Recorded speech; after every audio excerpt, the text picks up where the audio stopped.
വിലാപയാത്ര വളരെ പതുക്കെ ആണ് മുന്നോട്ട് പോയിക്കൊണ്ടിരിക്കുന്നത്. കേരള വിഷൻ ന്യൂസിലൂടെ എത്രയെങ്കിലും പ്രേക്ഷകർ ഇപ്പോൾ തത്സമയം VS-ന് ആദരാഞ്ജലി അർപ്പിച്ചിരിക്കുന്നു. ഗോപകുമാർ എന്ന പ്രേക്ഷകൻ എറണാകുളത്ത് നിന്ന് ചേരുകയാണ്. ഗോപകുമാർ, താങ്കളോട് സംസാരിച്ചു കൊണ്ടിരിക്കുമ്പോൾ വിലാപയാത്ര തിരുവനന്തപുരം നഗരത്തിലൂടെ ആലപ്പുഴയിലേക്കുള്ള പ്രയാണം വളരെ പതുക്കെ ആരംഭിച്ചിരിക്കുകയാണ്. ഈ നിമിഷം താങ്കൾക്ക് സംസാരിക്കാം. VS-നോടുള്ള ആദരവും ഓർമ്മകളും എല്ലാം പങ്കുവയ്ക്കാം. സംസാരിച്ചോളൂ. നമസ്കാരം. ഞാൻ VS-ന്റെ ആ ഭൗതികദേഹം നേരിട്ടൊന്ന് കാണണം എന്നുള്ള ആഗ്രഹത്തോടുകൂടി നിൽക്കുന്ന ഒരാളാണ്. അത് തിരുവനന്തപുരത്ത് നിന്ന് പുറപ്പെട്ടു രാവിലെ മുതൽ ഇന്നലെ മുതൽ തന്നെ നിങ്ങളുടെ ചാനലിൽ നമ്മൾ കണ്ടുകൊണ്ടിരിക്കുകയാണ്. അതിനകത്തുനിന്നുള്ള ഓരോ നീക്കങ്ങളും നമ്മൾ അറിഞ്ഞുകൊണ്ടാണ്. അപ്പോൾ ഞങ്ങൾ കുറേ പേര് ഇവിടെ തയ്യാറായിരിക്കുന്നത് അദ്ദേഹത്തിന് അവസാനമായി ഒന്ന് കാണണം എന്നുള്ളൊരു വലിയ അതിയായ ഒരാഗ്രഹം കൊണ്ടാണ്. കാരണം മറ്റൊന്നും കൊണ്ടുമല്ല, ഓർമ്മ വച്ച കാലം തുടങ്ങി അദ്ദേഹത്തെക്കുറിച്ച് കേട്ടിട്ടുള്ളതെല്ലാം തന്നെ വളരെ ആവേശകരമായ ഒരു പൊതു രംഗത്ത് പ്രവർത്തിക്കുന്ന ഒരാൾക്ക് ഏറ്റവും കൂടുതൽ ആവേശം തോന്നുന്ന തരത്തില് ഏറ്റവും മാതൃകാപരമായി പ്രവർത്തിച്ചിട്ടുള്ള ഒരു മനുഷ്യത്വം ഉള്ളൊരു വ്യക്തി എന്നുള്ള നിലയ്ക്ക് സഖാവ് VS-നെ സാധാരണക്കാർക്ക് ആർക്കും തന്നെ മറക്കാൻ കഴിയില്ലാത്ത ഒരാളാണ് എന്ന് തന്നെ പറയേണ്ടി വരും. ഞങ്ങളെല്ലാവരും വിശ്വസിക്കുന്നതും ഏറ്റവും കൂടുതൽ ഇഷ്ടപ്പെടുന്നതും അതുകൊണ്ടാണ്.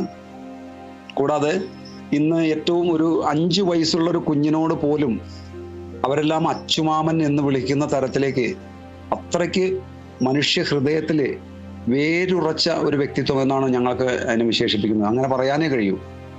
അത്രയ്ക്ക് ആ മനുഷ്യനോടുള്ള ആദരവും സ്നേഹവും എന്താ പറയുക, അതിനേക്കാൾ ഉപരിയാണ് എല്ലാ ആളുകൾക്കും, മലയാളികളായ ഏതൊരു മനുഷ്യനും ഉള്ളതെന്നാണ് ഞാൻ വിശ്വസിക്കുന്നത്. അദ്ദേഹത്തിന്റെ മരണം കാര്യം കുറേ ദിവസങ്ങളായി തന്നെ അതോട് സംഭവിക്കും, ആർക്കും ഒഴിവാക്കാൻ കഴിയാത്തതാണ് മരണം എന്നുള്ളത് അറിയാമെങ്കിലും അദ്ദേഹത്തിന്റെ വേർപാട് നമ്മൾ പ്രതീക്ഷിച്ചിരുന്നു എങ്കിൽ പോലും പക്ഷെ മനസ്സുകൊണ്ട് ഉൾക്കൊള്ളാൻ വളരെയേറെ വിഷമത്തോടെ, എന്നെയൊക്കെ സംബന്ധിച്ച് എൻ്റെ കുടുംബത്തിലെ ഒരു മൂത്ത കാരണവര് നമ്മെ വിട്ടുപിരിഞ്ഞ അതേ വിഷമമാണ് എൻ്റെ എല്ലാം മനസ്സിലുള്ളത്. ഞാനൊരു പാർട്ടി പ്രവർത്തകൻ കൂടി ആയിരുന്നു. 1986 മുതൽ 2016 വരെ ഈ പ്രസ്ഥാനത്തിൽ പ്രവർത്തിക്കുമ്പോൾ എനിക്ക് ഏറ്റവും കൂടുതൽ ആവേശം തോന്നിയിട്ടുള്ളത് അദ്ദേഹത്തിൻ്റെ ഓരോ രീതികളുമായിരുന്നു. VS അച്യുതാനന്ദന്റെ ഒരു യോഗമുണ്ടെന്ന് അറിഞ്ഞാൽ എത്ര ദൂരെയാണെങ്കിൽ പോലും എന്തെല്ലാം കാര്യങ്ങൾ മുടക്കിയിട്ടാണെങ്കിലും അവിടെ ചെന്ന് അതൊന്ന് കേൾക്കുക, അദ്ദേഹത്തെ ശ്രവിക്കുക എന്നുള്ളത് അതൊരു വല്ലാത്ത ഒരു അനുഭവം തന്നെയായിരുന്നു. അതൊന്ന് കഴിഞ്ഞില്ലെങ്കിൽ ഈ ജീവിതത്തിൽ തന്നെ ഒരു വല്ലാത്തൊരു നഷ്ടബോധം തോന്നിയിട്ടുള്ള സാഹചര്യങ്ങൾ ഉണ്ടായിട്ടുണ്ട്. എറണാകുളം ജില്ലയുടെ ഏത് ഭാഗത്ത് തന്നെ ഉണ്ടായിട്ടുണ്ടെങ്കിലും അദ്ദേഹത്തിന്റെ പ്രസംഗം കേൾക്കുന്നതിന് വേണ്ടി ആർക്കും കൗതുകവും അതിലേറെ ആവേശവും ഇതിനേക്കാൾ എല്ലാത്തിനുപരി ഏറ്റവും ഒരു ഒരു കൊമേഡിയനെ പോലെ തന്നെ അദ്ദേഹം കാര്യങ്ങളെ സവിസ്തരം മനുഷ്യനെ ബോധ്യപ്പെടുത്തുന്ന തരത്തിൽ പറഞ്ഞു മനസ്സിലാക്കിയിരുന്ന, പറഞ്ഞറിയിക്കാൻ കഴിയാത്ത തരത്തിലുള്ള ഒരു വ്യക്തിത്വമായിരുന്നു.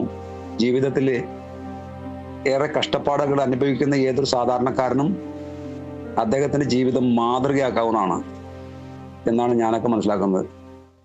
മരിച്ചു എന്ന് ബോധ്യപ്പെട്ട് പോലീസുകാർ ഉപേക്ഷിച്ചിട്ട് പോലും അവിടെ നിന്ന് ഉയർത്തെഴുന്നേറ്റ ആ മഹാമനുഷ്യന്റെ ജീവിതം ശരിക്കും സാധാരണക്കാരായ എല്ലാവർക്കും അദ്ദേഹത്തിന്റെ ജീവിതാനുഭവങ്ങളെല്ലാം വളരെയേറെ ആവേശം തരുന്നതാണ്, ജീവിതത്തിന് ഒരു പ്രലോഭനം ഉണ്ടാക്കുന്നതാണെന്നൊക്കെയാണ് എനിക്ക് തോന്നിയിട്ടുള്ളത്.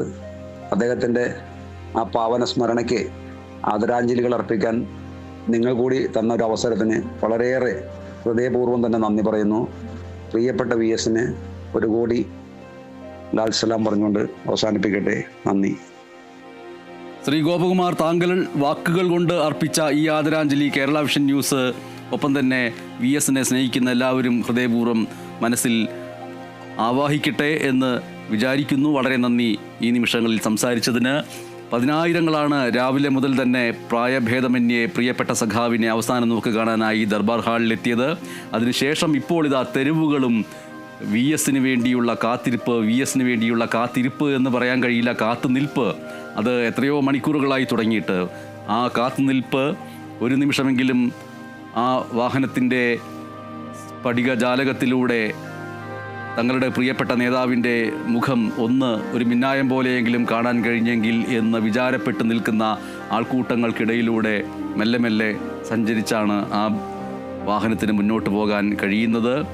മുദ്രാവാക്യങ്ങളുടെ അകമ്പടിയോടുകൂടിയാണ്, ഔദ്യോഗിക ബഹുമതി നൽകിയാണ് VSൻ്റെ മൃതദേഹം ദർബാർ ഹാളിന് പുറത്തേക്ക് എത്തിച്ചത്. പ്രത്യേകം തയ്യാറാക്കിയ KSRTCയുടെ ബസ്സാണ് ഇപ്പോൾ നമ്മൾ വിലാപയാത്രയ്ക്ക് വേണ്ടി ഉപയോഗിച്ചുകൊണ്ടിരിക്കുന്നത്.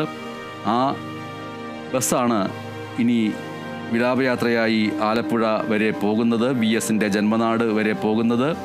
തിരുവനന്തപുരം, കൊല്ലം, ആലപ്പുഴ എന്നീ ജില്ലകളിലായിട്ട് വിവിധ കേന്ദ്രങ്ങളിൽ VSന് അന്ത്യാഞ്ജലി അർപ്പിക്കാൻ ക്രമീകരണം ഒരുക്കിയിട്ടുണ്ട്.